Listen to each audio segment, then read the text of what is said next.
Ladies and gentlemen, welcome back to Nicky's NRFIs. Nick Meckin here with Pickdawgz. Today is October 1st, 2023, and on this show, all we care about is the first 6 outs of the ball game, plain and simple.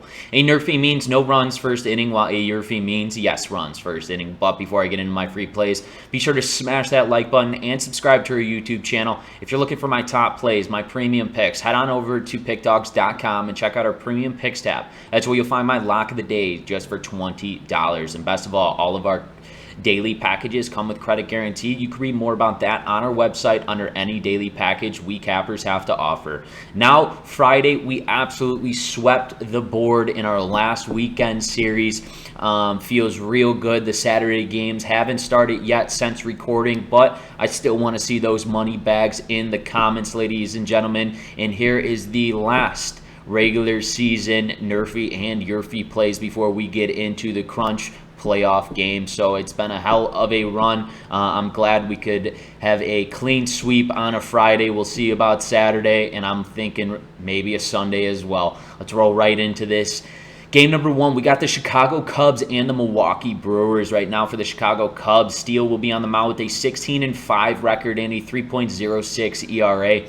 He'll be matched up against the Milwaukee Brewers, Hauser, with a 7-5 record and a 4.32 ERA.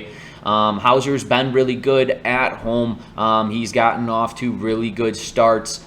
His last 3 starts especially.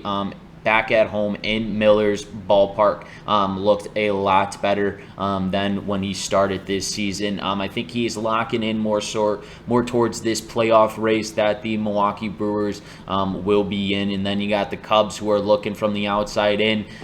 They've been crumbling in front of my eyes, and it kills me to say that because I'm a diehard Cubs fan. But we got Steele on the bump.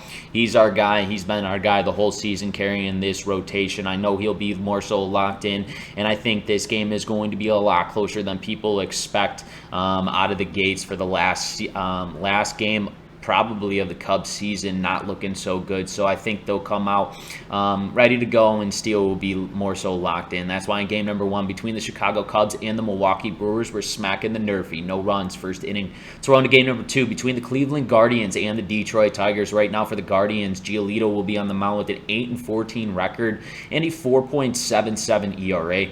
He'll be matched up against the Detroit Tigers, Rodriguez, with a 12-9 record and a 3.40 ERA. I'm strictly looking at this game. Giolito's on the mound, gets off to shaky starts, especially since being with the Guardians. Hasn't really had that sound of a start for the Guardians. Been bouncing around from Los Angeles, the Angels, now with the Guardians. Still trying to figure himself out. It's his last outing of the season, but these Detroit Tigers hitters, and more so the top of the order, they got some young guys there.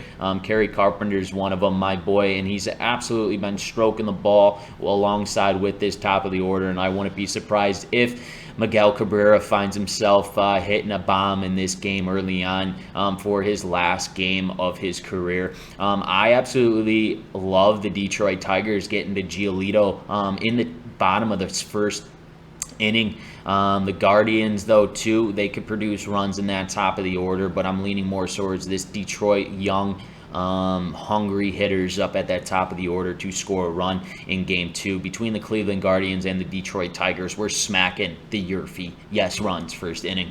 Let's roll into our third and final game between the Tampa Bay Rays and the Toronto Blue Jays. Right now for the Tampa Bay Rays, Bradley will be on the mound with a 5-8 record and a 5.56 ERA. He'll be matched up against the Toronto Blue Jays, Gausman, with a 12-9 record and a 3.16 ERA. Not worried about Gausman whatsoever, as he's looked fantastic while he pitches at home. I know he'll be locked in and ready to go from pitch number 1. I am a little more concerned on Bradley. Can he get off to a good start? You see his ERA, it's at a little over a 5.5 right now. It's not the greatest whatsoever. He gives up runs early on in ball games, but I think this is a big time game, especially with the Rays looking in the wild card, and also this Toronto Blue Jays team trying to still maintain that spot in the wild card race. I think both of these pitchers, especially Bradley, will come out and will be more so locked in for this top of the order of this Blue Jays offense, and then Gausman's going to do what Gausman does at home. That's why in game number 3 between the Tampa Bay Rays and the Toronto Blue Jays, we're smacking the NRFI. No runs first inning. Let's take a recap of the games that I've selected for you today. Game number 1 between the Chicago Cubs and the Milwaukee Brewers, NRFI.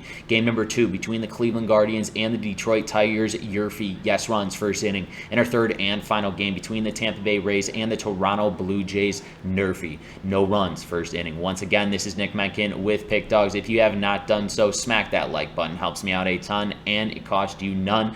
And if you're looking for my top plays, my lock of the day, check that description below. The link is there. And I won't see you guys tomorrow. I'll see you guys for the playoff rounds.